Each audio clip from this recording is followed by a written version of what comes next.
Oh bocor, udah setting masih jatuh, udah sudah nggak bocor.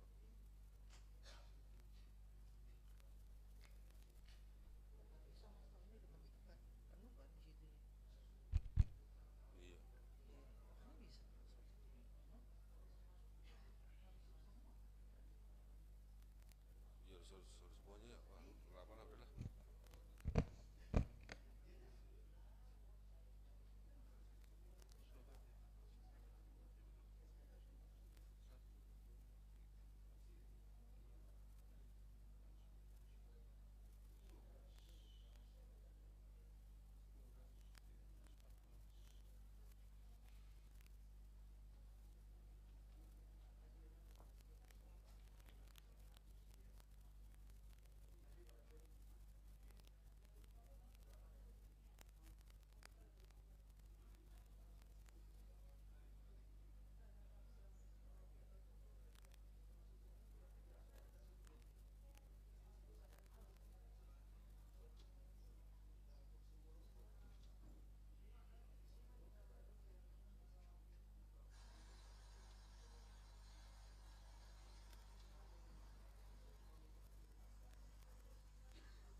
Bapak mohon izin.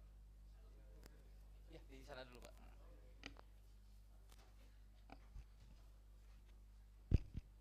Cek cek. Mohon izin sebentar untuk para pihak, untuk pemohon atau kuasanya apa sudah hadir? Hadir. Oke. Mohon izin untuk termohon dan atau kuasanya apa sudah hadir? Oke, sidang kita mulai sebentar lagi Bapak Ibu.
Cek, kita mulai Bapak Ibu.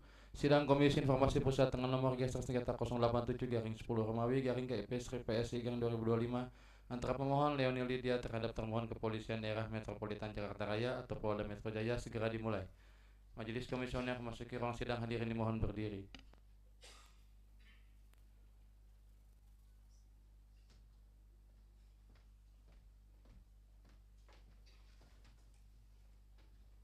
Silakan duduk.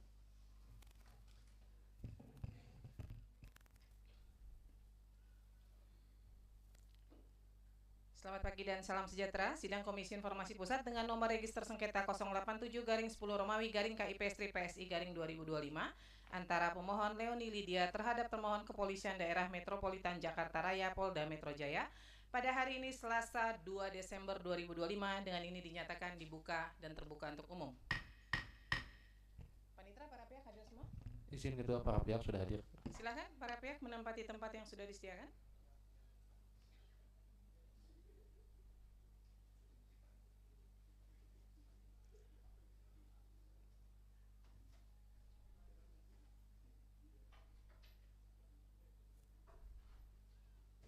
Pihak pemohon ada yang baru atau yang sudah ikut di persidangan sebelumnya? Baru ya Pak ya? Saya minta. Oh, yang lama ya? Dari pihak termohon ada yang baru? Ada yang baru, saya minta identitasnya ya.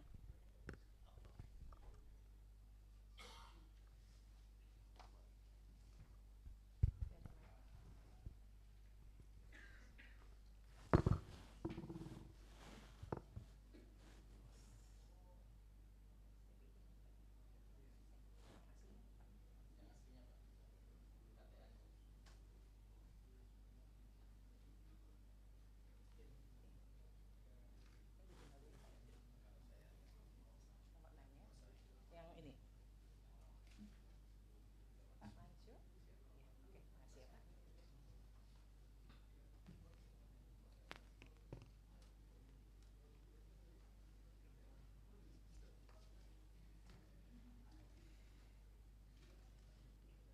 Baik, kepada para pihak saya sampaikan sebagaimana dalam persidangan sebelumnya ditemukan fakta bahwa pengajuan keberatannya belum mencapai 30 hari ya, masih prematur ya, baru 21 hari pemohon sudah mengajukan keberatan ya, sehingga hari ini kita adalah pembacaan putusan selah. Nanti pemohon boleh mengajukan permohonan informasi ulang secara detail kepada pihak termohon gitu ya. Nanti ketika responnya juga tidak memuaskan, masuk sengketa di Komisi Informasi, akan kami prioritaskan persidangannya untuk secepatnya dilakukan ya. Nah, pihak termohon kemarin itu ada kekeliruan ditemukan sebagai fakta, bukan kekeliruan sebenarnya, tapi bahwa sistem dalam pengelolaan PPID-nya belum maksimal. Ketika surat dikirimkan kepada PPID Utama, seharusnya PPID Utama meneruskan langsung kepada Polda Metro Jaya sebagai PPD pelaksana, ya kan? Nah, untuk surat berikutnya yang akan dikirimkan, kami minta untuk surat permohonannya wajib dikirimkan kepada Polda Metro Jaya langsung. Jadi PPID Polda Metro Jaya, ya. Nanti keberatannya baru dikirimkan ke atasan PPID-nya di Mabes Polri, ya kan Pak ya? Atasan PPID Mabes Polri ya. Ya, nanti di keberatannya baru direspon oleh Mabes Polri, ya, supaya surat menyuratnya bisa terlaksana dengan maksimal. Dan untuk surat yang masuk kepada termohon jangka waktu untuk meresponnya 10 hari kerja gitu ya Pak ya. Ya. Baik, kami akan bacakan putusan secara bergantian. Nanti ada beberapa bagian pasal-pasal yang akan dianggap dibacakan karena putusannya tebal ya Bapak Ibu ya. Demikian ya. Baik, saya akan mulai. Putusan nomor 087-10-Romawi-KIP-PS-A-2025. Komisi Informasi Pusat Republik Indonesia. 1. Identitas. 1.1. Komisi Informasi Pusat yang menerima, memeriksa dan memutus sengketa informasi publik nomor registrasi 087-10-Romawi-KIP-PS-2025 yang diajukan oleh nama Leoni Lydia, alamat Kompleks Lembah Permai Hanjuang, Blok Y nomor 8 Cihanjuang, Cimahi, selanjutnya disebut sebagai pemohon, terhadap nama Kepolisian Daerah Metropolitan Jakarta Raya, alamat Jalan Jenderal Sudirman Kavling 55 Senayan, Jakarta, dalam persidangan diwakili oleh Adrianto Pardede SH, SIK, MH, dan kawan-kawan berdasarkan surat kuasa khusus tertanggal 14 November 2025 dari Asep Edi Suheri, SIK, MSI, selaku Kepala Kepolisian Daerah Metropolitan Jakarta Raya, selanjutnya disebut sebagai termohon. 1.2. Telah membaca surat permohonan pemohon, telah mendengar keterangan pemohon, telah memeriksa surat-surat pemohon, telah mendengar keterangan termohon, telah memeriksa surat-surat termohon. 2. Duduk perkara. A. Pendahuluan. 2.1. Bahwa pemohon telah mengajukan permohonan penyelesaian sengketa informasi publik pada tanggal 31 Oktober 2025 yang diterima dan terdaftar di Kepanitraan Komisi Informasi Pusat pada tanggal yang sama dengan registrasi sengketa nomor 087-10 Romawi /KIP-PS-2025. Kronologi 2.2 bahwa pemohon menyampaikan permohonan informasi publik melalui surat tertanggal 29 Agustus 2025 yang ditujukan kepada pejabat pengelola informasi dan dokumentasi Polda Metro Jaya. 2.3 bahwa informasi yang dimohonkan yaitu A. Dokumen terkait penerbitan ijazah sarjana mantan Presiden Joko Widodo, yaitu 1. Salinan ijazah asli salinan berupa hasil scan warna, 2. Transkrip nilai salinan berupa hasil scan berwarna, 3. Kartu rencana studi dan kartu hasil studi salinan berupa hasil scan berwarna, 4. Laporan tugas akhir atau skripsi yang diserahkan sebagai bukti kelulusan, halaman, judul, dan pengesahan berupa hasil scan berwarna, fotokopi dokumen secara lengkap beserta soft copy PDF jika ada. 5. Surat tugas membimbing dan berita acara sidang tugas akhir salinan berupa hasil scan warna. 6. SK yudisium, bukti pendaftaran yudisium dan buku wisuda salinan berupa hasil scan berwarna. B. Prosedur dan kebijakan resmi UGM tentang 1. Kurikulum yang berlaku pada masa yang bersangkutan studi salinan berupa hasil scan berwarna atau fotokopi yang saat ini juga sedang berada dalam penguasaan Polda Metro Jaya untuk kepentingan proses hukum jika dapat ditunjukkan untuk diperlihatkan dan disentuh, dan salinan berupa hasil scan berwarna. Selain itu, kami juga memohon informasi berupa C. Ijazah asli mantan Presiden Joko Widodo yang saat ini juga sedang berada dalam penguasaan Polda Metro Jaya untuk kepentingan proses hukum. 2.4 bahwa atas permohonan informasi yang diajukan pemohon, termohon tidak memberikan jawaban atau tanggapan, sehingga pemohon menyampaikan surat keberatan pada tanggal 2 Oktober 2025 yang ditujukan kepada atasan PPID Polda Metro Jaya. 2.5 bahwa atas keberatan tersebut, termohon juga tidak menanggapi, sehingga pemohon mengajukan permohonan penyelesaian sengketa informasi publik pada tanggal 31 Oktober 2025 yang diterima dan terdaftar di Kepanitraan Komisi Informasi Pusat pada tanggal yang sama.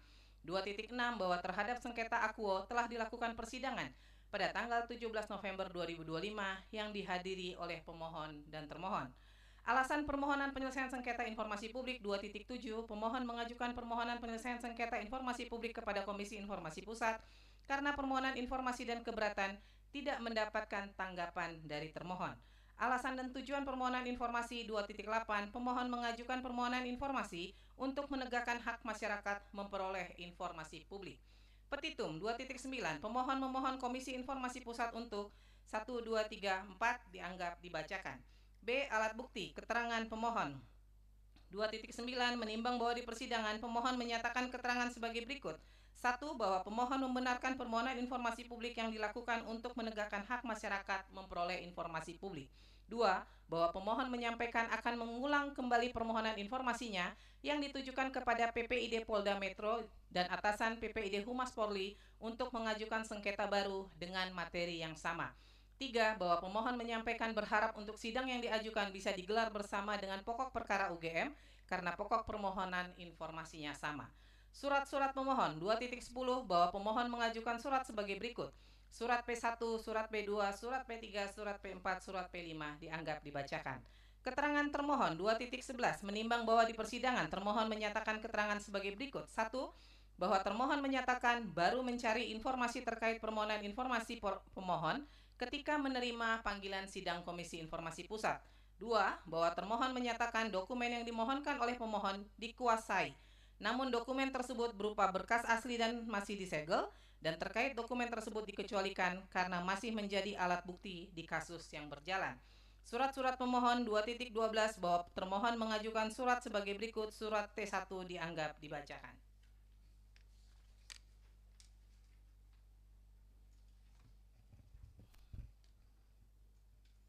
Pertimbangan hukum.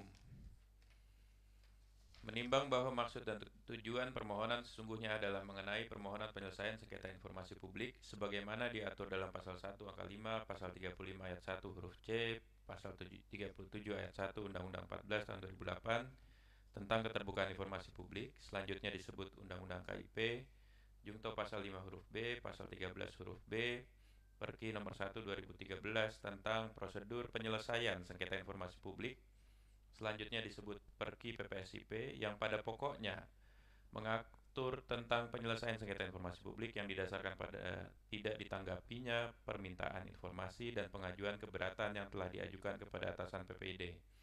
Menimbang bahwa sebelum memasuki pokok permohonan berdasarkan pasal 36 ayat 1 Perki PPSIP, Majelis Komisioner akan mempertimbangkan terlebih dahulu hal-hal sebagai berikut. 1. Kewenangan Komisi Informasi Pusat untuk memeriksa dan memutus permohonan akuo. 2. Kedudukan hukum legal standing pemohon untuk mengajukan permohonan penyelesaian sengketa informasi. 3. Kedudukan hukum legal standing termohon sebagai badan publik dalam sengketa informasi. 4. Batas waktu pengajuan permohonan penyelesaian sengketa informasi.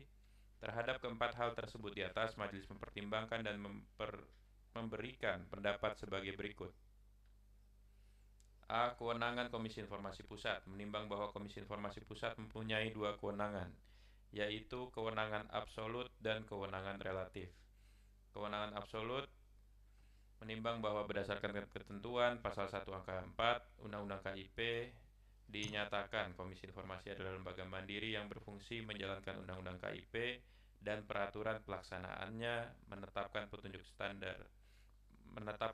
teknis standar layanan informasi publik dan menyelesaikan sengketa informasi publik melalui mediasi dan atau adjudikasi non litigasi.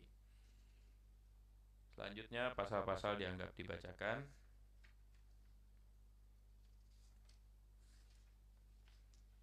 Menimbang bahwa berdasarkan uraian paragraf 3.3 sampai paragraf 3.8, majelis berpendapat bahwa yang menjadi kewenangan absolut Komisi Informasi adalah menyangkut dua hal. A. Adanya permohonan informasi, keberatan, dan permohonan penyelesaian sengketa informasi publik kepada Komisi Informasi. B. Sengketa yang diajukan adalah sengketa informasi publik yang terjadi antara pemohon dengan badan publik.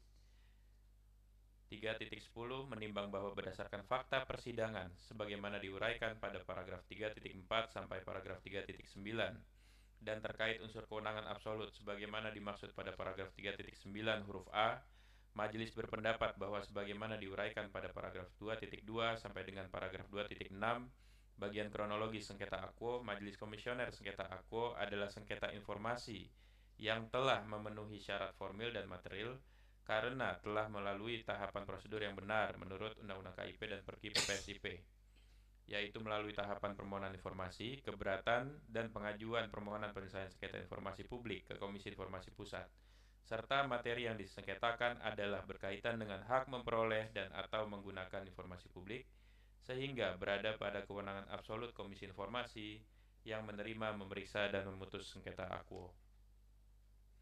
Kewenangan relatif dianggap dibacakan.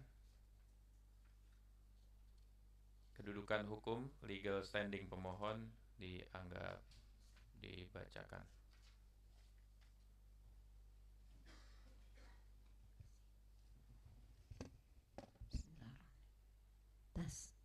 Kami lanjutkan. C. Kedudukan hukum legal standing termohon.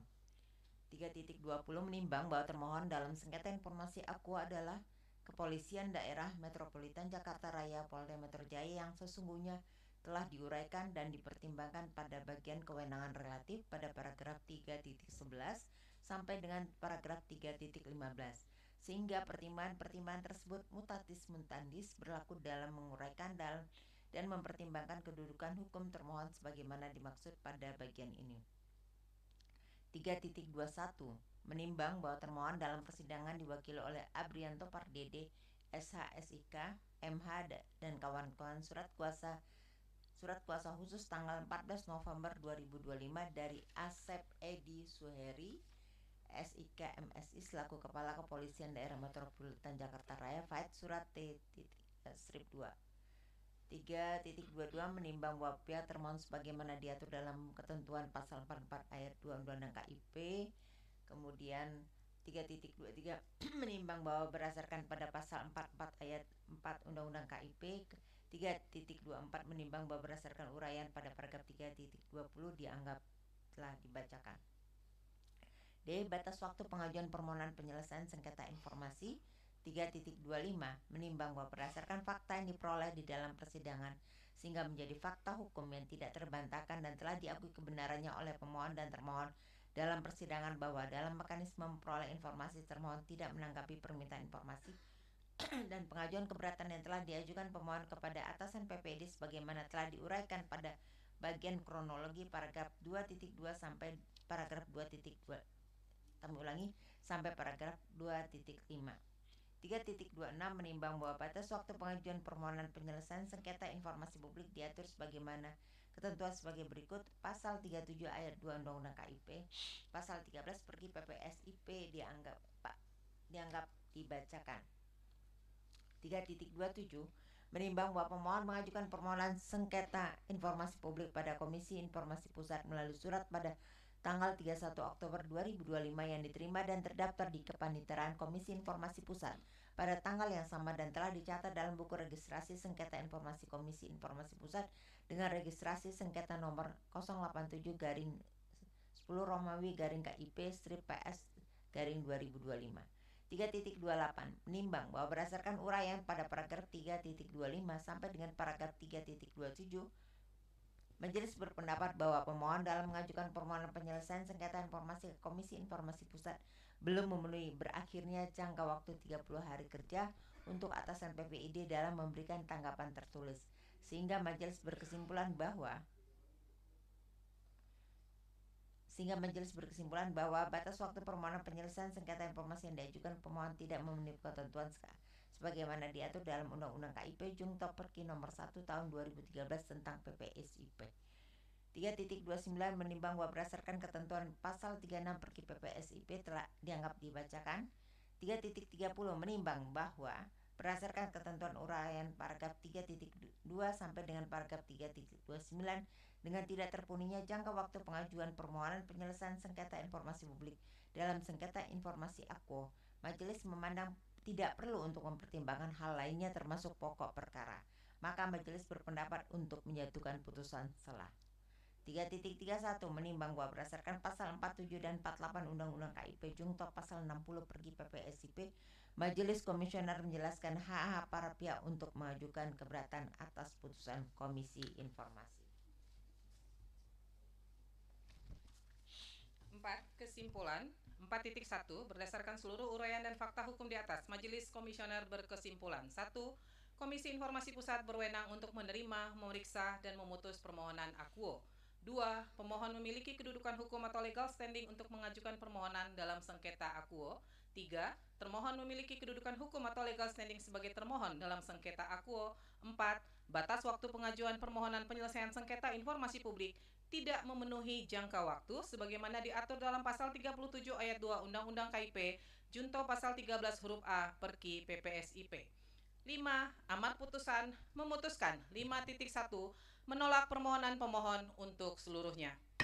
Demikian diputuskan dalam rapat permusyawaratan Majelis Komisioner, yaitu Rosvita Vici Pauline selaku Ketua Merangkap Anggota, Arya Sandi Yuda dan Samratun Najah Ismail masing-masing sebagai anggota pada hari Senin 17 November 2025 dan diucapkan dalam sidang terbuka untuk umum pada hari Selasa 2 Desember 2025 oleh Majelis Komisioner yang nama-namanya tersebut di atas dengan didampingi oleh Indra Hasbi sebagai panitera pengganti serta dihadiri pemohon dan termohon.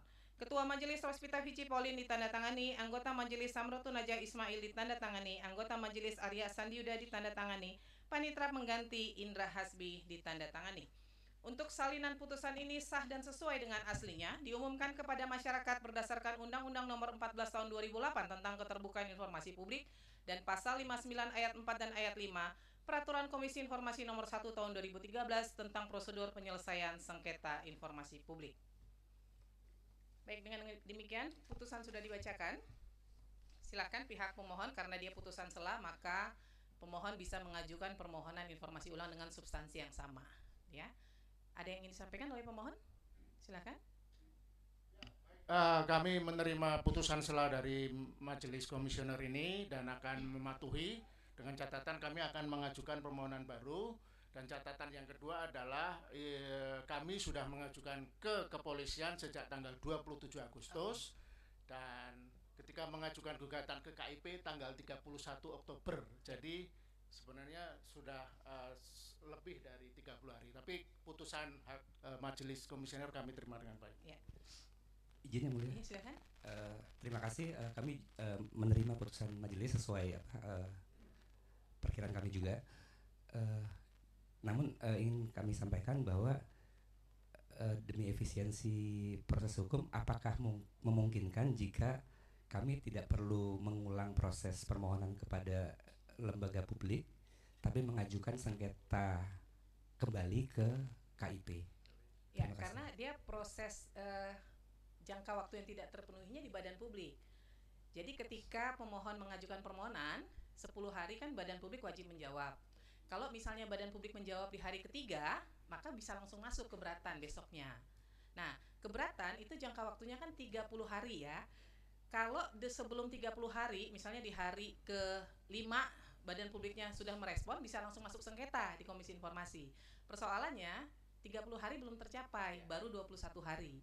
Maka sebenarnya masih ada hak dari badan publik untuk merespon 9 hari ke depan, gitu kan? Ternyata kan belum sampai terpenuhi 30 hari pemohon udah mengajukan keberatan, sehingga itu menjadi prematur.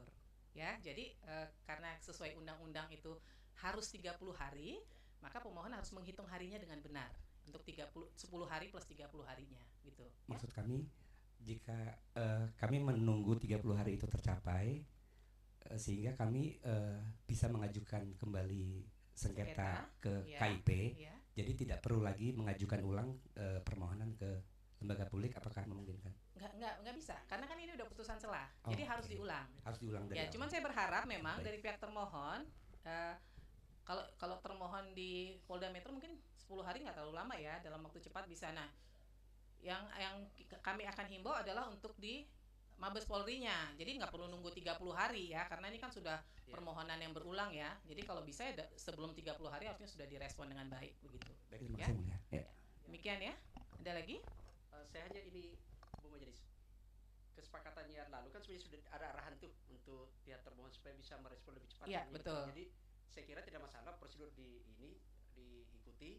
Yang menjadi penting adalah bagaimana kemudian dari termohon Polda itu cepat merespon supaya tidak mulur nunggu nanti kemudian batas waktu lewat gitu. Ya, Terima baik. kasih janjinya untuk kemudian menyatakan bahwa ini akan menjadi prioritas berikutnya gitu. Baik, dari pihak termohon ada yang disampaikan, Pak? Silakan.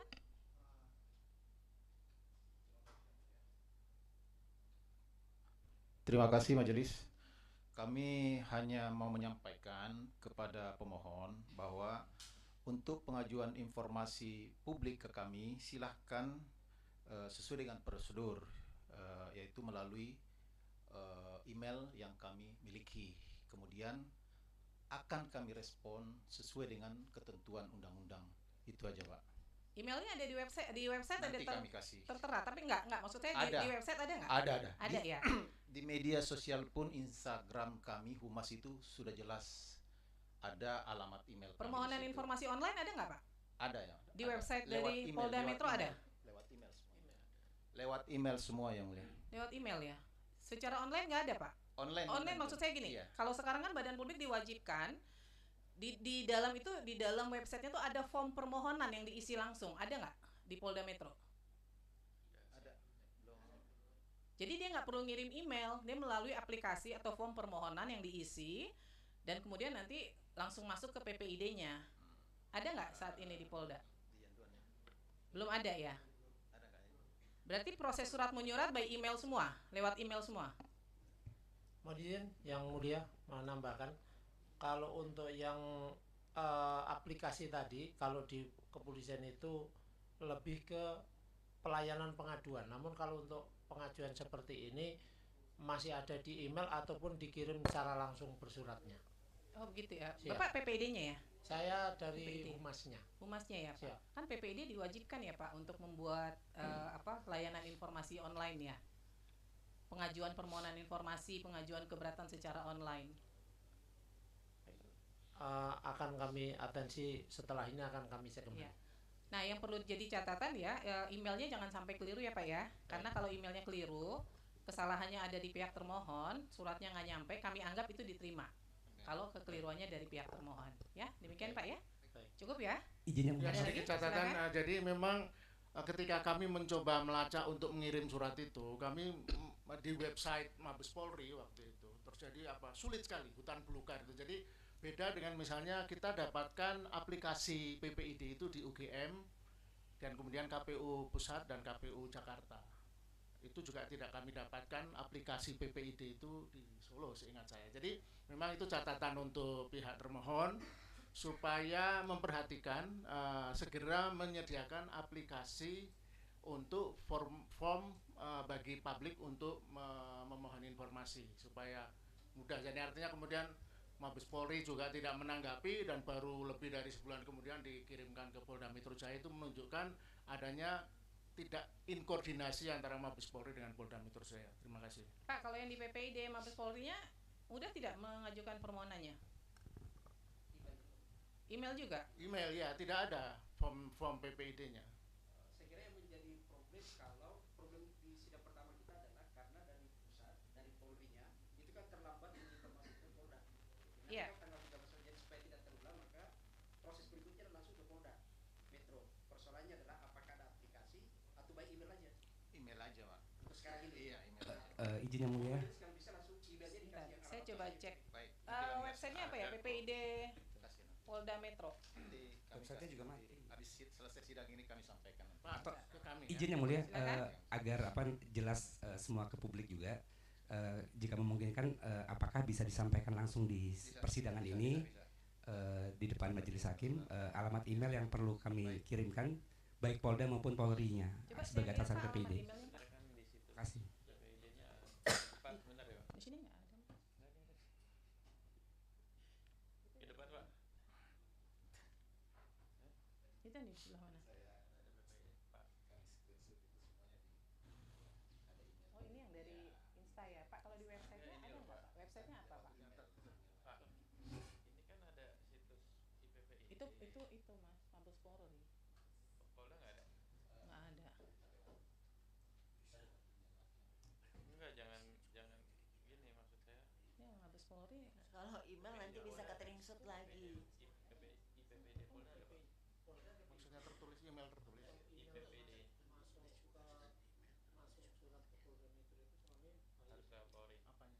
Kalau situs IPPID Oh, ada di Polri. iya, tapi kan kemarin kita berasumsi nanti nggak apa-apa ya. Ini Pak, ini Pak. Jadi dia masuk ke sini, Pak. Kan ada IPPID. Harus maju juga ini sebagai pemohon supaya tidak pemohon Harusnya abal-abal. biasanya dia di depan permohonannya, tapi dia masuk ke layanan informasi, permohonan informasi. Dia harusnya seperti ini. Nanti dia akan keluar linknya seperti ini. Tapi ini kenapa login ya? Ini Bu, Harusnya nggak login ya. Ini ada nih, Bu. Ini kan IPPID Polda. Ini ada nih. Nih, Nah, itu Polda itu ya. Polda ini Polda Metro Jaya. Mm-mm. Ini ada IPPID. Kalau di PPD Polda ini isinya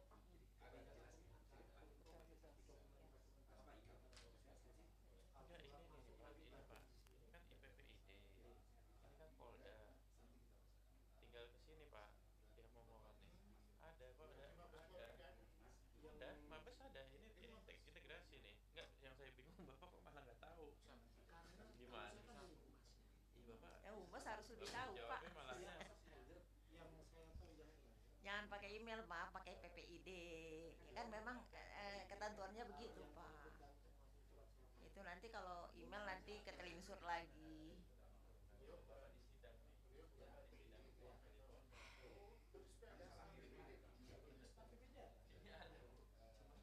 Nggak, itu yang di mana ya? PPID Polri. Jadi Mabes dan Polda Itu kok tampilannya beda ya? Ambil ini nih sama, tapi enggak. Aku enggak ini. Pak, itu mengeluarkan 34 provinsi dari mana coba? Gimana?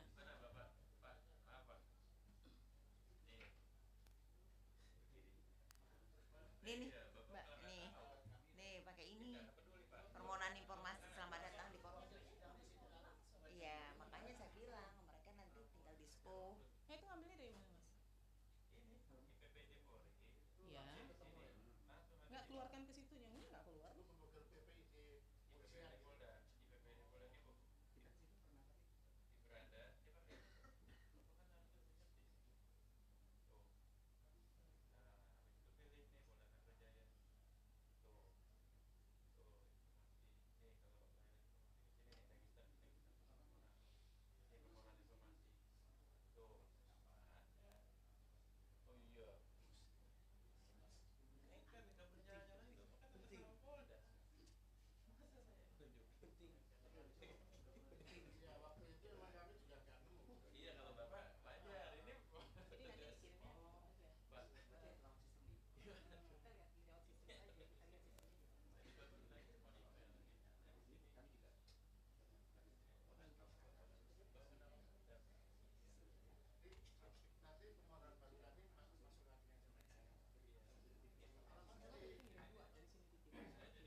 Pak Humas, kalau nanti dikasih emailnya nanti dianggap nggak sesuai prosedur. Pak, punten dari Humas. Kalau Bapak kasih email itu, nanti mabesnya merasa ini tidak sesuai prosedur, diabaikan. Ini soalnya dari sini berbeda dengan itu, Pak. Standar di sini masuk pakai password. Nanti dianggap itu tidak sesuai, diabaikan lagi. Ini gimana sebetulnya? Kalau mau lewat email, Bapak kirimkan sekarang, masuk email bisa kelihatan nggak Bapak sekarang? Biar sekarang dalam, kasihan juga nih pemohon, Pak. Karena pada dasarnya kalau nanti ya permohonan masuk, ini karena persuratannya tidak terkomunikasi, itu bisa 10 plus 7 plus 30.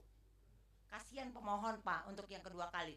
Tapi kalau jelas hari ini kirim, hari ini nih proses, bisa nggak sampai, bisa cuma 5 hari 3 hari bisa langsung diproses gitu. Jadi kalau Bapak kasih itu atas nama ini email-email, sementara di websitenya tidak begitu, mana yang benar? Karena nanti terabaikan, kasihan nanti pemohon. Nah, iya makanya kita perlu clearance di sini.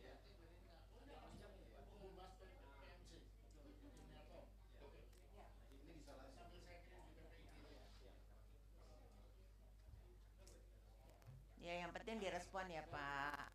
Ya kasihan juga pemohon. Ini kan kebetulan pemohon pakai sengketa. Tapi kalau enggak, ya makasih Pak. Ya.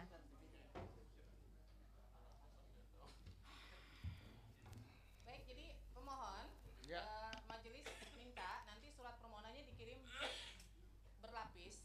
Ya.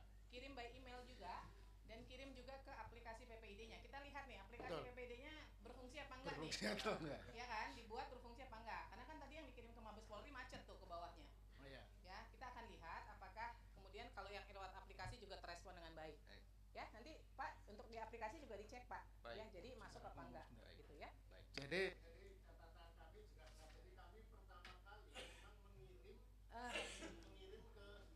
PPID. Ya. Bu, ini perlu dicatat. Ya, jadi ada yang macet lah ya. Dari PPID utamanya tidak mendistribusikan ke PPID pelaksana. Ya kan?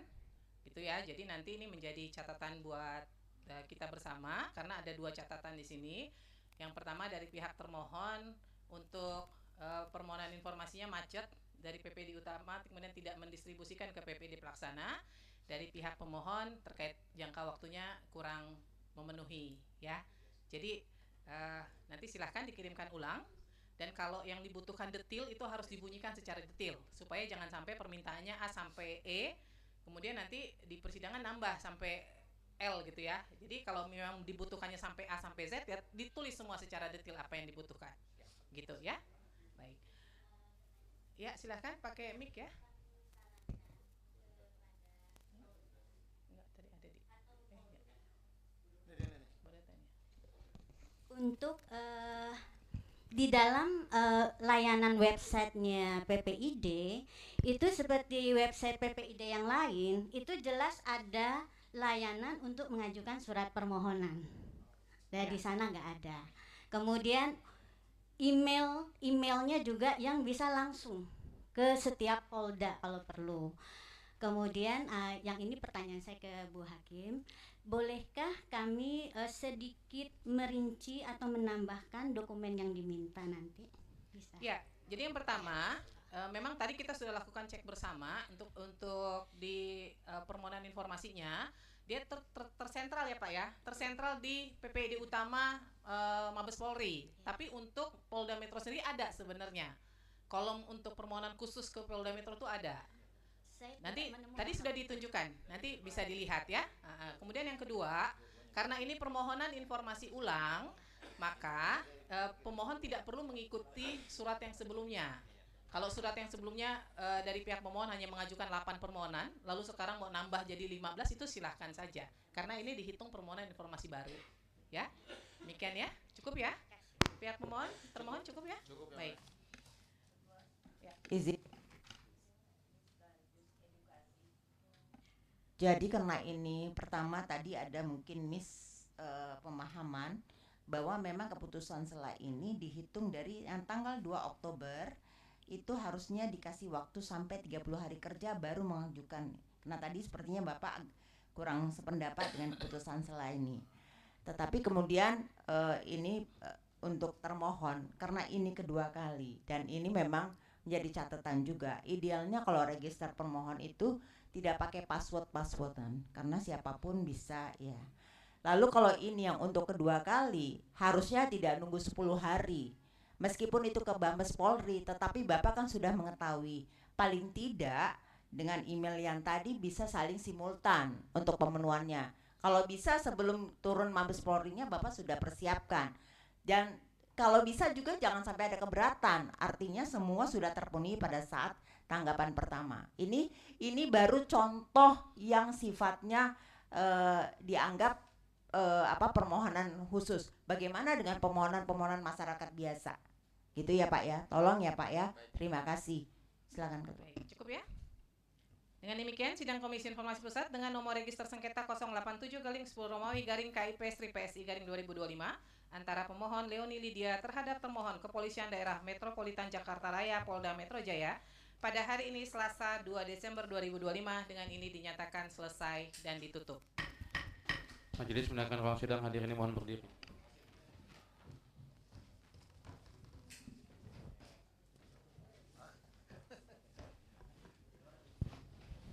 Sidang selesai, silakan meninggalkan ruang sidang.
Cek, cek. Izin kita mau sidang selanjutnya Bapak Ibu, mohon untuk termohon di ruang duduk di ruang tunggu dulu.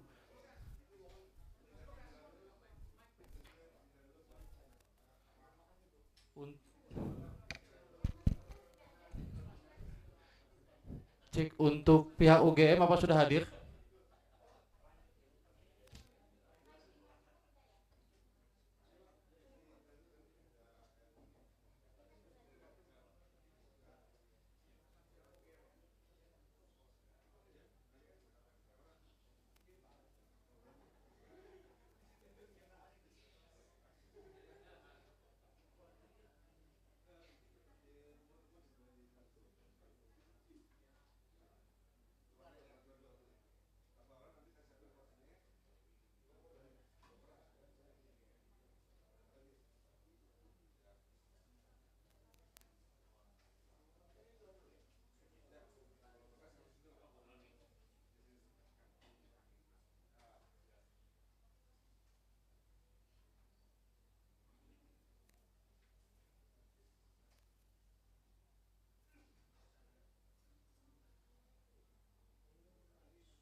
Cek. Bapak Ibu mohon izin untuk di ruang tunggunya. Kita kasih slot untuk pihak UGM di situ Ibu. Bapak Ibu mohon izin, silakan ditunggu di situ dulu. Boleh menunggu di ruang tunggu di depan untuk yang lainnya.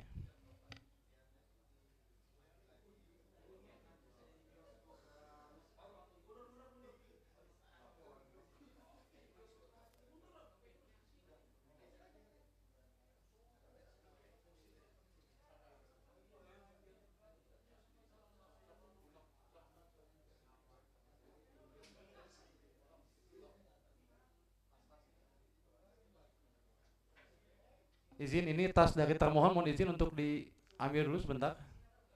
Tas-tas dari termohon, dari pemohon maaf.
cek sebelum kita mulai, saya coba cek lagi untuk pihak UGM apa sudah hadir?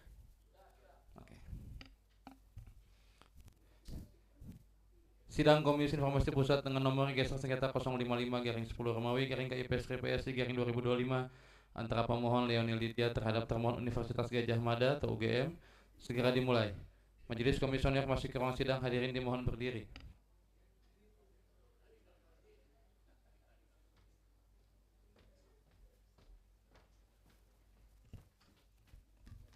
Silakan duduk.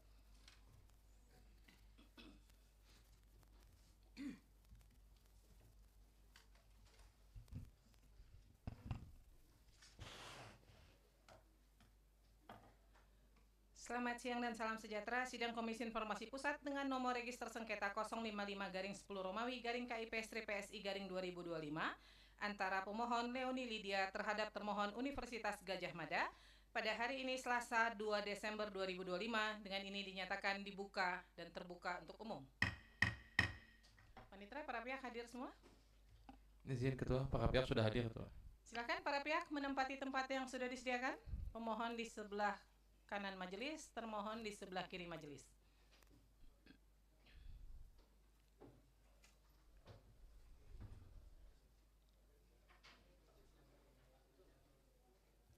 Oke, silakan.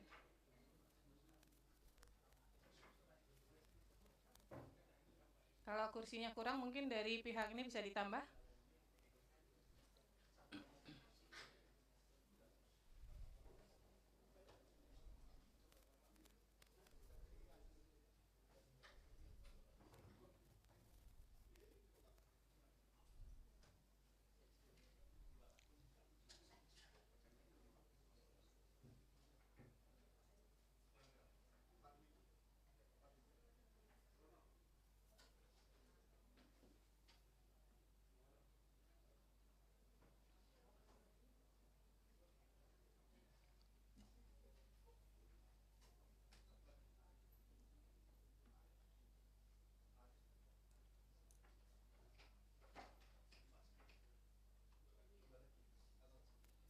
Pihak pemohon ada yang baru?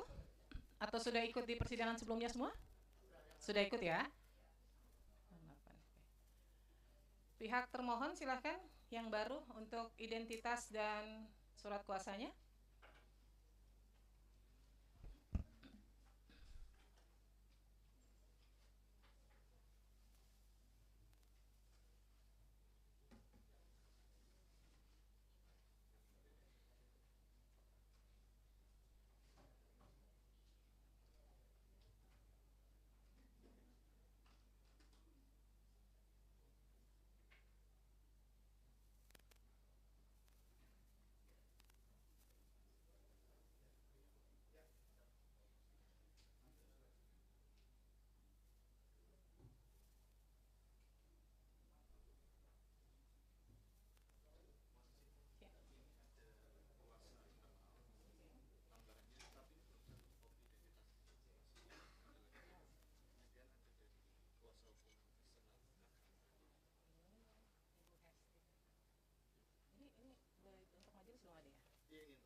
Sebentar ya. Kemudian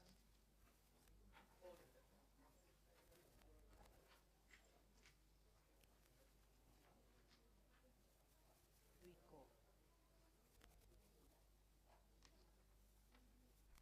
Wiko yang mana ya? Udah ada surat kuasa sebelumnya nggak? Udah.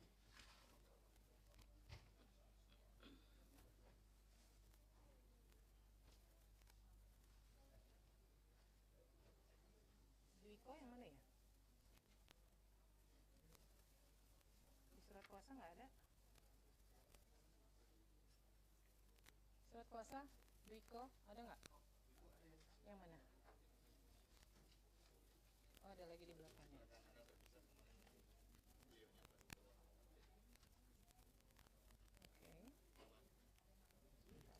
Ini kemudian Arif. Sigit.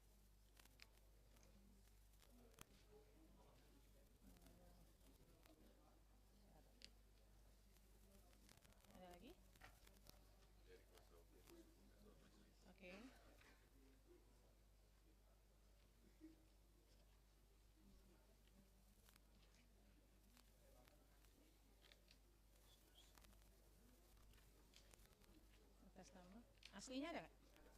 Silakan aslinya.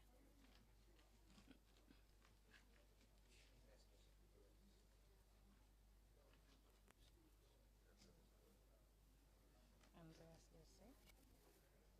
Oke. Satu orang aja yang hadir.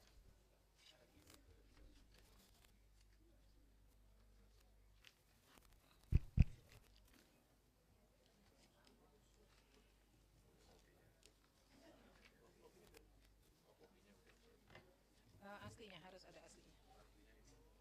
Ininya aja identitas. Ada nggak aslinya? Oke. Ada lagi?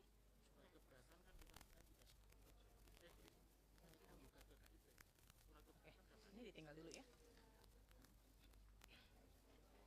Masih. Silakan pihak pemohon jika ingin melihat identitas baru yang hadir.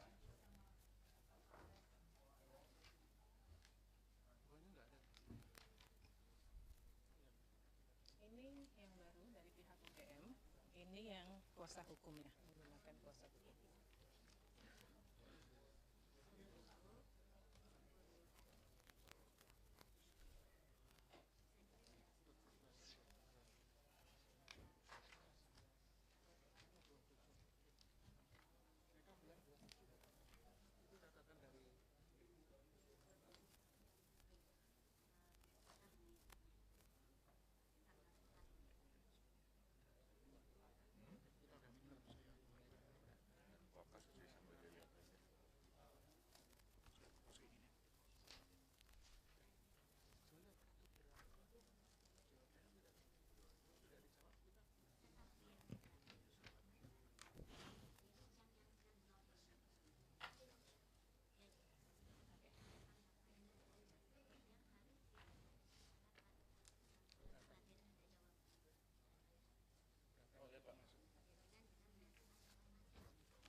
Yang ini surat kuasa dari UGM untuk internal, yang ini untuk yang kuasa hukumnya.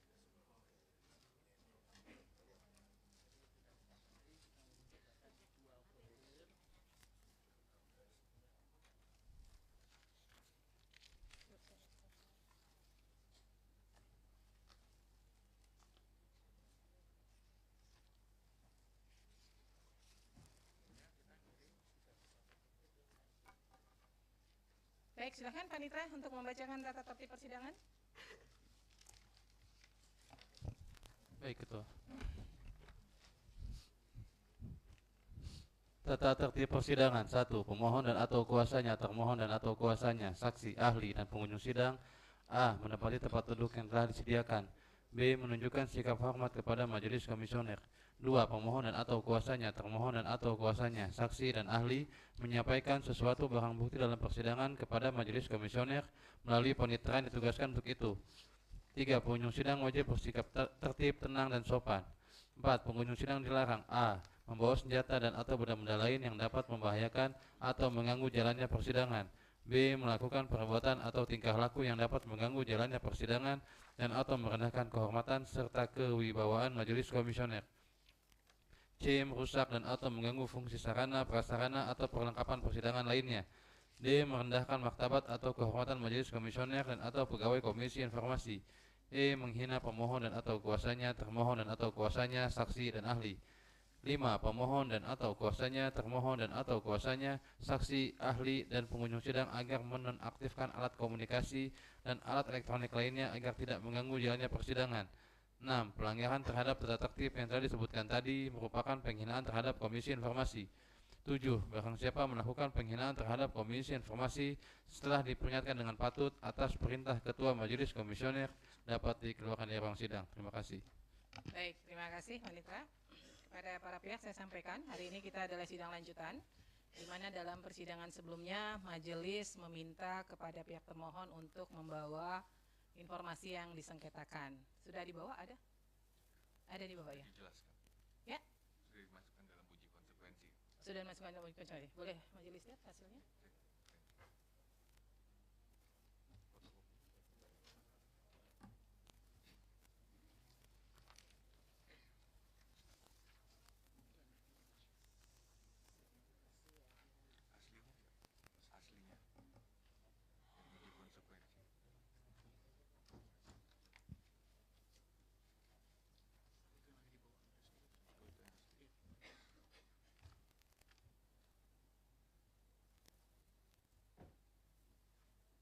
Ini yang melakukan uji konsekuensinya ya Pak? Betul. Iya ya. Ada dekan, wakil dekan, PPID utama, PPID pelaksana. Pakar hukum ini dari Fakultas Hukum Universitas mana nih Pak? Dr. Muhammad Fathahillah Akbar. UGM juga. Pak, yang kemarin hadir di persidangan pertama siapa Pak? Ada nggak di sini? Bapak ya, berdua ya. Kan kemarin majelis meminta untuk melibatkan pihak eksternal ya, unsur masyarakat.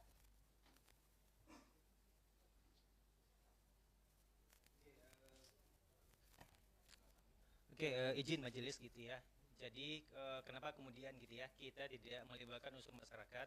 Karena kami berpendapat bahwasanya dokumen yang diuji dari Pak Jokowi itu termasuk adalah dokumen-dokumen bersifat data pribadi, sehingga kemudian kami beranggapan bahwasanya masyarakat itu dalam konteks ini tidak kami libatkan. Justru kemudian kita membocorkan gitu ya data pribadi oleh Pak Jokowi, sehingga kemudian ya karena kami mendapat bahwasanya dokumen yang dimintakan oleh pemohon ini adalah dokumen-dokumen bersifat data pribadi. Pak, begini, pada saat melakukan uji konsekuensi, kan misalnya yang Bapak uji adalah KHS. KHS-nya kan tidak mesti dilihat oleh pihak eksternal. Tapi ada pertimbangan kenapa kemudian itu harus dikecualikan, Pak. Karena kan kalau Bapak hanya melibatkan pihak badan publik, pasti badan publik akan melindungi informasi itu pasti. 100%, 1000% pasti. Jadi kenapa kemudian dalam pelaksanaan uji konsekuensi itu majelis memerintahkan melibatkan pihak lain di luar UGM supaya ada pandangan sejauh mana informasi itu kepentingan publik terakomodir di situ. Apakah betul harus dikecualikan? Nah, dampaknya apa nih kalau ditutup? Karena ketentuan pengecualian kan kalau dibuka lebih banyak mudaratnya daripada manfaatnya. Begitu kan? Nah, itu sebabnya kami meminta harus melibatkan pihak eksternal. Kalau nih saya nih bagian dari Komisi Informasi, kalau saya melakukan uji konsekuensi untuk informasi yang kami kuasai, saya akan bilang itu dikecualikan, Pak. Maka perlu pandangan dari pihak lain, masyarakat, begitu loh. Iya betul Ibu gitu. Tapi sekali lagi kami di internal kemudian berkesimpulan bahwasanya itu adalah data pribadi gitu ya. Sehingga kemudian kalau kemudian masyarakat diundang gitu kan, itu kan kemudian kan kita menginformasikan data pribadi seseorang yang notabene itu adalah satu, belum ada persetujuan dari si pemilik data gitu. Yang kedua, saya kira kami juga dalam konteks kehati-hatian ya, kerahasiaan gitu. Kami memang menganggap bahwasanya kalau kemudian ada masyarakat di situ, kami khawatir. Justru kami kemudian kan mengungkapkan data pribadi seorang yang notabene sekali lagi itu belum ada persetujuan dari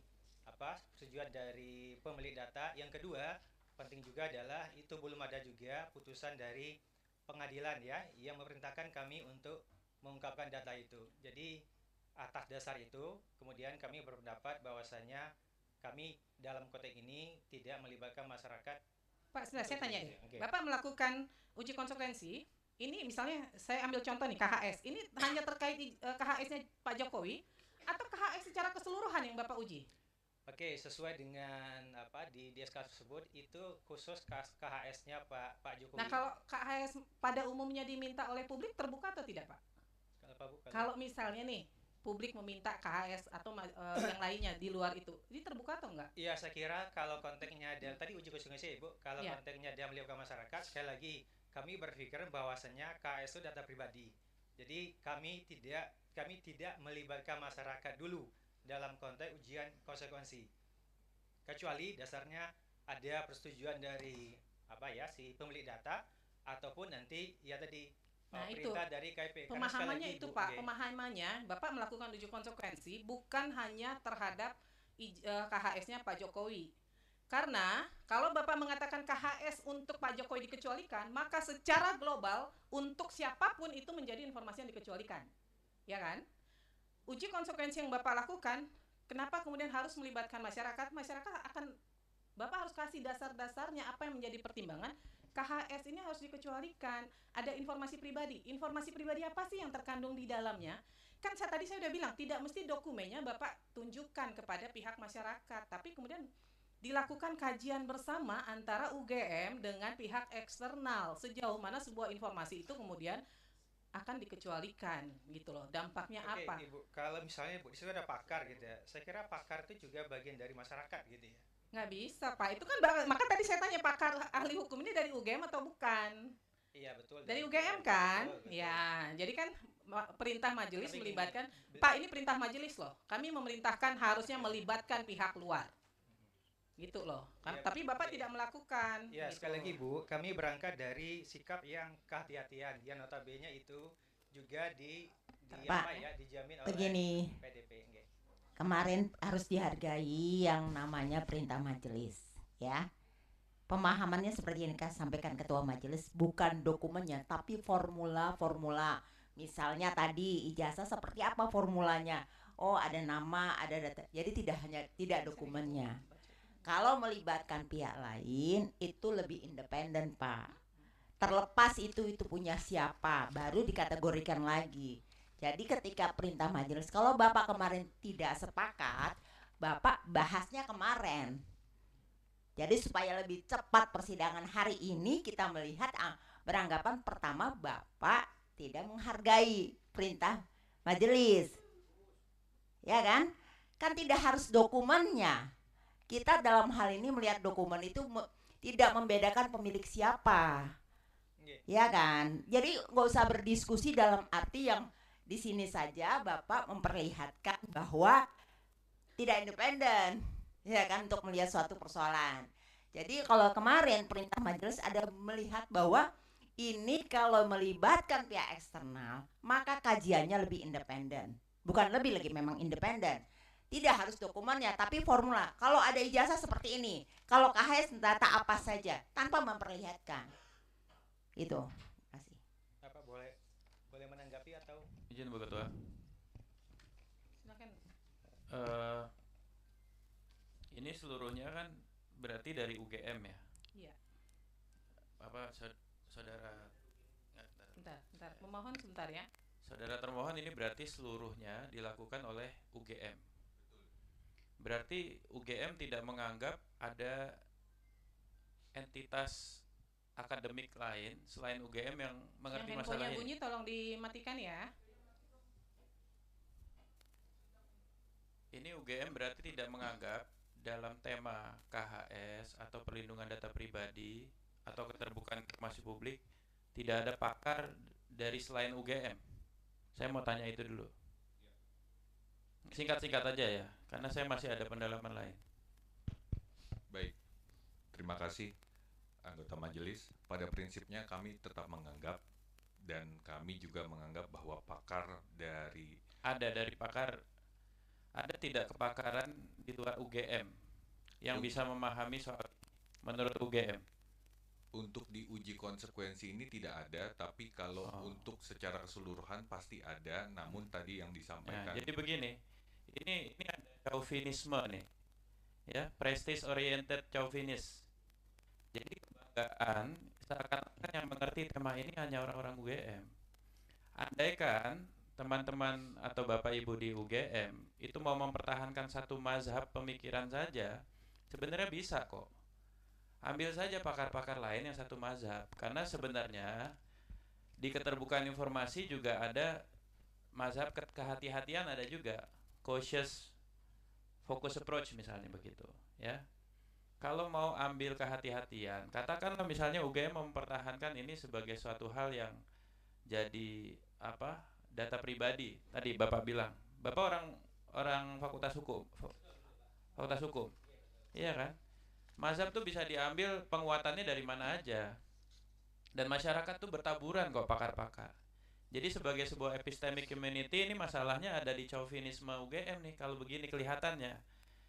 Jadi majelis memerintahkan melakukan uji konsekuensi sekali lagi, tidak dengan satu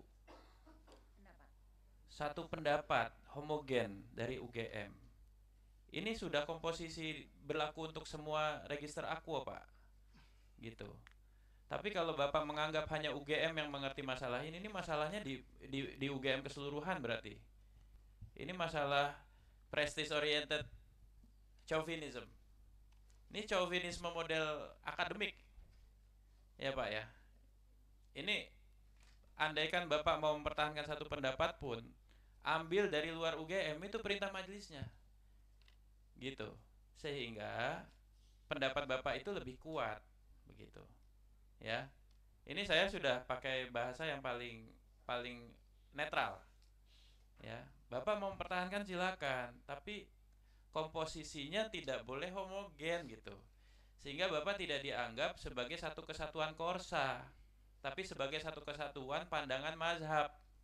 Oke, Bapak anggap ini sebagai suatu hal yang harus dikecualikan, nggak apa-apa. Di luar pun banyak pakar-pakar yang bisa membenarkan itu, gitu loh Pak maksudnya.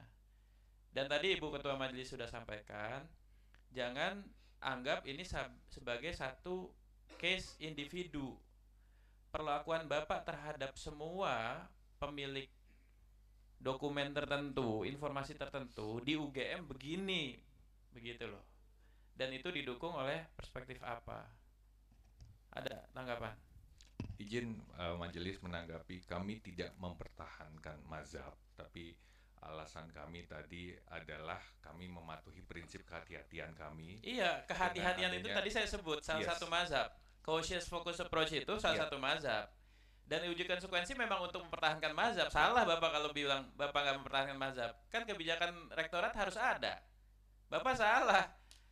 Tapi dengan mempertahankan mazhab itu caranya nggak boleh begini. Ini homogen banget, nggak boleh. Ini chauvinis. Bapak menganggap tidak ada orang yang ngerti di luar UGM. Kami tidak beranggapan seperti ya itu. Kalau nggak ada anggapan itu, buktikan. Uji konsekuensi berikutnya, komposisinya nggak boleh cuma UGM. Baik, kami serahkan kembali kepada majelis komisi. Ya, majelis diserahkan, tapi saudara tidak melaksanakan. Jadi saudara harus laksanakan. Ya, ini masalah loh ya. Saya kira itu, Bu. Pak, jadi begini ya. Nanti kami minta dilakukan uji konsekuensi ulang. Tapi Bapak tidak spesifik menyebutkan misalnya nih ya, ini kan karena ini menjadi hasil uji konsekuensi dari UGM ya. Maka Bapak tidak menyebutkan misalnya daftar nilai program sarjana dan program sarjana muda Joko Widodo. Enggak, Pak. Bapak harus melakukan uji konsekuensi secara global. Apakah benar daftar nilai program sarjana itu masuk kategori informasi yang dikecualikan untuk siapapun? Karena kalau dikecualikan itu dia berlakunya umum, Pak, bukan hanya person to person. Apakah kemudian terkait dengan nilai kerja nyata itu menjadi informasi yang dikecualikan?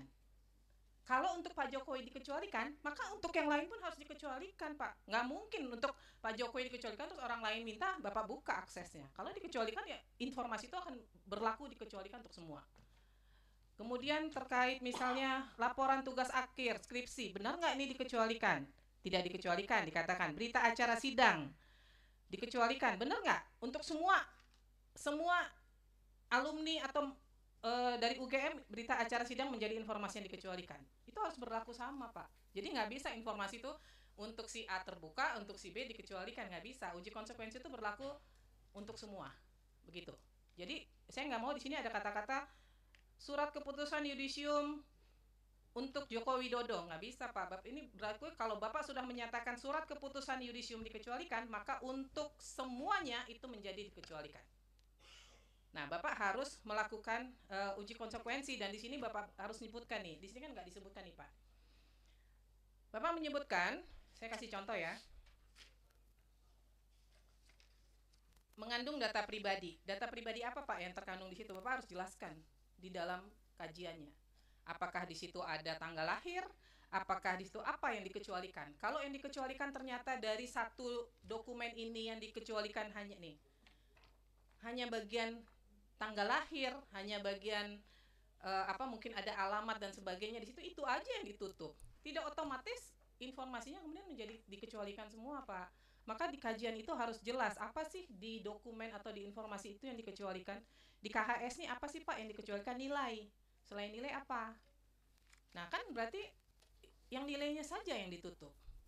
Bahwa bukti seseorang pernah kuliah di semester 1, semester 2, semester 3 itu kan menjadi informasi publik, begitu loh. Ya, jadi itu harus dikaji dengan jelas, Pak, kajiannya.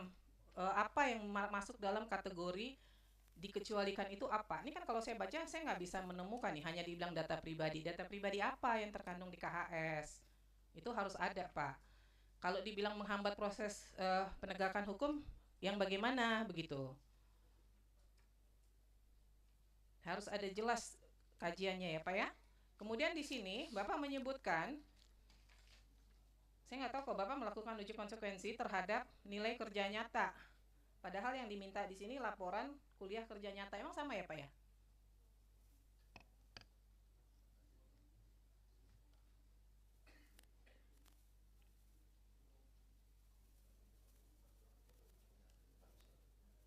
Coba silakan. Satu kali aja dipencet, Pak. Satu kali aja. Ya. Tes. Iya. Iya, Ibu, di situ di apa ya? Kita memberikan adalah transkrip nilai gitu ya. Karena memang dokumen terkait dengan laporan kuliah kerja nyata itu memang tidak ada gitu. Atau mungkin dalam bahasa KIP-nya belum didokumentasikan. Jadi dokumen itu memang tidak ada. Nah, maka kemudian kami dengan etikat baik gitu ya, mencoba kemudian mencari-cari gitu ya, menelusuri di teman-teman fakultas itu, berusaha semaksimal mungkin menelusuri ya setiap info, setiap kemudian taharak dan seterusnya itu. Maka kemudian adalah data nilai dari Pak Jokowi bersama juga dengan nilai-nilai mahasiswa yang KKN yang ada pada saat itu. Termasuk juga kayak pemohon memintalah transkrip nilai. Nah, transkrip nilai itu juga tidak ada gitu. Tapi yang ada itu adalah daftar nilai Pak Jokowi gitu ya, yang final. Itu yang kemudian kami tampilkan di sana. Jadi kami itu juga kami paham ya, pemohon ini kan tidak tahu nih kira-kira ya zaman itu tuh kebutuhan dokumennya apa. Nah, sehingga kemudian kami kalau itu ada dokumennya, kami kemudian kami sampaikan dan kami uji konsekuensinya. Jadi itu Ibu. Ya, jadi begini Pak, Bapak ketika melakukan uji konsekuensi kan kami minta harus berdasarkan informasi yang sedang disengketakan kan. Maka Bapak harus mengacu ke sini Pak. Misalnya, nih, laporan kuliah kerja nyata. Terlepas dari Pak Jokowi-nya ada atau enggak, kita nggak ngurus. Okay. Itu nanti di pembuktian. Ada nggak sih sebenarnya gitu. Tapi Bapak harus melakukan uji konsekuensi. Apakah laporan kuliah kerja nyata itu sebenarnya terbuka atau tertutup? Itu dulu Pak. Apakah dikecualikan? Kalau dikecualikan maka Bapak harus lakukan uji konsekuensi, mengacu kemana, dasar hukumnya apa, begitu. Kemudian laporan tugas akhir. Jadi jangan di sini dimintanya laporan kuliah kerja nyata, Bapak bikin di sini yang diuji nilainya, padahal yang diminta laporannya. Kan jadi nggak sinkron nih Pak. Ya kan? Maka kan majelis nanti akan membuat pertimbangan berdasarkan hasil uji konsekuensi. Maka harus mengacu ke sini. Jadi Bapak semuanya harus mengacu ke semua informasi yang diminta ini. Ya, jadi kalau yang diminta laporan jangan Bapak uji nilai, kita tahu kalau nilai dikecualikan itu kita tahu. Jadi yang diminta laporan, apakah laporan lagi-lagi mindsetnya Bapak harus berpikir bahwa untuk semua, bukan hanya untuk Pak Jokowi. Nanti baru kita buktikan masih ada nggak sih tersimpan laporan yang atas nama Pak Jokowi. Tapi secara global untuk laporan kuliah kerja nyata menurut UGM itu terbuka atau dikecualikan. Itu dulu Pak. Kalau Bapak menyatakan itu dikecualikan, Bapak lakukan uji konsekuensinya. Kalau nggak usah Bapak lakukan. Jadi kalau di sini yang kayak seperti Bapak bilang ini terbuka, itu nggak perlu Bapak uji sebenarnya karena terbuka kan. Yang tadi di sini ada dikatakan laporan tugas akhir tidak dikecualikan. Berarti Bapak nggak perlu lakukan uji konsekuensi. Uji konsekuensi itu hanya untuk informasi yang menurut UGM adalah masuk kategori rahasia. Itu yang harus Bapak uji konsekuensi. Begitu. Ya, sejauh mana itu harus ditutup kepada publik begitu. Jadi dan lagi itu berlaku semua ya, bukan hanya atas nama Pak Jokowi, tapi untuk semua. Kemudian SOP yang diminta ini mungkin waktu itu nggak ada menurut Bapak. Tapi di era sekarang ada nggak? Kalau ada itu terbuka atau dikecualikan? Gitu loh. Kalau nggak ada ya Bapak nggak perlu lakukan uji konsekuensi karena memang nggak ada, tidak pernah ada di UGM begitu. Begitu ya Pak ya? Baik. Gimana? Silakan. Untuk majelis ya. Nanti untuk SOP itu kita tidak akan perlu masukkan karena memang saat itu tidak ada SOP, ya. Hanya ada buku petunjuk. Betul. Betul. Itu buku petunjuk kami sampaikan karena bentuk itikat baik kami. Oke. Di situ kurang lebih mirip-mirip dengan apa yang dimintakan oleh dari pemohon. Adalah SOP di situ ya. Iya. Iya. Nah itu terbuka apa tertutup Pak? Terbuka. Terbuka ya. Berarti nggak perlu Betul, diuji Majelis. kan? Baik. Iya. Nah nanti dicek ulang lagi ya Pak ya. Ini harus disesuaikan karena ini hasil uji konsekuensinya nggak sesuai sama sekali nih. Ya. Izin Ketua Majelis, Iya. mohon penegasan yang kami uji konsekuensikan itu dokumen yang dimintakan oleh pemohon secara rigid dengan atas nama Bapak Joko Widodo atau secara global. Jadi Mohon pertama Bapak penjelasannya. melakukan secara global dulu. Secara global nanti baru di pertimbangannya Bapak menyebutkan yang atas nama Pak Jokowi, misalnya sekarang logikanya gini aja Pak, kalau dikecualikan, mau itu sedang dalam proses hukum atau apapun, dia tetap dikecualikan, kan begitu. Tapi kalau dia sebenarnya terbuka, kemudian saat ini sedang dalam proses pengadilan sehingga nggak bisa diberikan, itu sebenarnya nggak perlu dilakukan uji konsekuensi. Karena mengacu ke pasal 17, dia dikecualikan, kan begitu. Yang Bapak lakukan uji konsekuensi adalah ketika siapapun yang meminta, UGM akan menyatakan itu dikecualikan, siapapun. Nah, kalau yang terkait ijazah Pak Jokowi bahwa sekarang sedang dalam proses peradilan, Bapak Ibu tinggal mengacu ke pasal 17, ya kan? Bahwa di situ dengan jelas disebutkan masih dalam proses peradilan menjadi informasi dikecualikan. Nah, tapi kami sedang mendalami lagi dari UGM karena yang menjadi para pihak kan bukan UGM nih. Para pihaknya adalah orang lain, hanya dokumennya sedang dipinjam dalam tanda kutip dipinjam oleh Polri, Mabes Polri atau oleh Polda Metro Jaya dalam kasus sengketa yang lain, ya kan? Kan para pihaknya bukan UGM kan? UGM nggak jadi para pihak kan di sengketanya Polda Metro kan? Ya, jadi secara global dulu bahwa nilai KKN apakah secara global menjadi informasi yang terbuka atau tertutup. Kalau tertutup silahkan lakukan uji konsekuensi. Kemudian nanti baru di dalam persidangan baru kita nanti akan gali. Nah, kalau terkait ijazah Pak Jokowi atau terkait nilai KKN Pak Jokowi ini ada atau enggak? Gitu. Ya. Baik, terima kasih. Gitu ya. Ketua Majelis. Paham ya? Silakan. Saudara termohon, ini saya memberikan gambaran ya bahwa semuanya memang mengacu pada kebijakan kampus. Contoh misalnya, sekarang itu ada sistem di mana orang tua bisa mengetahui nilai IPK mahasiswa, tapi tidak semua kampus menerapkan. Ini yang saya maksud semuanya berdasarkan kebijakan kampus. Ada beberapa kampus yang akun orang tua itu bisa membuka jejak dan nilai akademik, ya kan? Tapi ada kampus yang tidak. Nah, UGM ini seperti apa terhadap register akwo? Itu yang kita mau. Tapi dalam menguatkan argumen itu, menguatkan pilihan-pilihan kebijakan itu, kita mau UGM jangan chauvinis gitu secara akademik. Libatkan pihak luar sehingga itu akan mengurangi kecurigaan soal independensi. Itu aja sebenarnya. Makasih. Baik, nanti ketika melakukan uji konsekuensi mengacu ke pasal 17, pihak termohon harus mengacu ke pasal 18 juga. Jadi ketika secara spesifik nanti Bapak melakukan uji konsekuensi untuk informasinya Pak Jokowi, Bapak harus mengacu ke pasal 18 ayat 2. Di situ tertulis dengan jelas pengungkapan berkaitan dengan posisi seseorang dalam jabatan publik. Ya, itu harus mengacu ke situ juga. Ya, apakah ketika dia pejabat publik Bapak-bapak dari pihak termohon kemudian menyatakan itu terbuka atau tertutup. Silahkan dilakukan uji konsekuensi. Nah, saya memerintahkan untuk dibawa, ada nggak salinannya dibawa saat ini untuk pemeriksaan tertutup? Ada ya? Ada berupa scan. Berupa scan ya? Baik, karena kami akan melakukan pemeriksaan tertutup terhadap informasi yang dimohonkan oleh pemohon dan terhadap informasi yang dinyatakan dikecualikan dilakukan tanpa kehadiran pemohon dan pengunjung, maka kami akan break sidang selama 5 menit untuk meng-clearkan area. Ya, jadi pihak pemohon, media, dan pengunjung silakan meng-clearkan area karena untuk pemeriksaan terhadap informasi yang dikecualikan harus dilakukan secara tertutup. Ya, nanti dari KI juga untuk rekamannya tolong dimatikan ya, tidak boleh direkam, tidak boleh ada dokumentasi apapun. Ya, demikian ya. Maka sidang diskors selama 5 menit ke depan. Majelis mengadakan ruang sidang hadirin mohon berdiri.